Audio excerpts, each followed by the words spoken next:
lessons, we will be reviewing the management of chronic diseases. Unlike many acute illnesses, chronic conditions are not generally caused by infectious agents. While genetics and exposures to environmental toxins can also influence the development of chronic disease, behavior is the primary contributor to chronic disease for many people. So what exactly is a chronic disease? Chronic disease is generally any disease that lasts longer than 3 months. These diseases do not disappear or go away like a cold, and they cannot be prevented by a vaccine.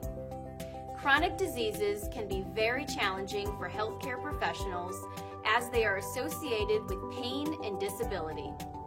In the next few lessons, we will discuss several specific chronic diseases, including frailty, cardiovascular disease, COPD, osteoporosis, arthritis, diabetes, dementia, and obesity. That's a lot of chronic diseases, isn't it? And there are so many more that we won't even have an opportunity to discuss. Before we go into each of these chronic diseases, though, we mentioned a moment ago that behavior is the primary contributor for chronic disease. Knowing that our behavior can impact chronic disease, what behaviors do you think could reduce the risk of these diseases the most?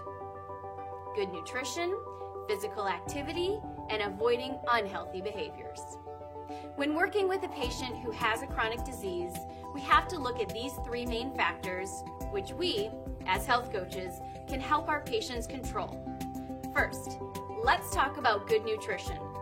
Good nutrition can help lower the risk for many chronic diseases and keeps our weight in check. Managing weight is all about balance. Simply do the math. To lose weight, you need to burn more calories than you take in. To maintain your weight, you need to find the balance between the calories your body needs and the calories you burn on a daily basis. Now, what about physical activity? Regular physical activity is one of the most important things a person can do to stay healthy. Not only will physical activity increase one's chances of living longer, but it will improve your mental health as well. Research has also shown that physical activity helps older adults maintain functional independence longer. A third area that health coaches can impact is a patient's unhealthy behaviors. By unhealthy behaviors, we are referring mainly to smoking and using tobacco products. By not using tobacco products and staying clear of secondhand smoke, we can reduce the statistics on the single greatest preventable cause of death in the world today.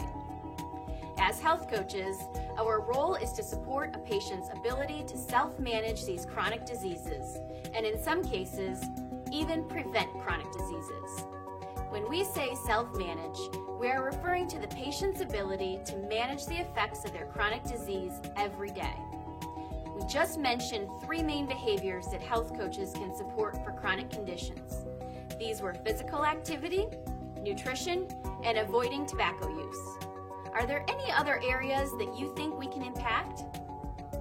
How about sleep and stress reduction? Yes, we can impact both of these areas. By coaching our patients to improve their nutrition, physical activity, and sleep, as well as decrease their unhealthy behaviors and reduce stress, we can decrease the risk factors associated with chronic diseases. With our help, our patients can make better choices to help them manage their chronic disease and live healthier lives.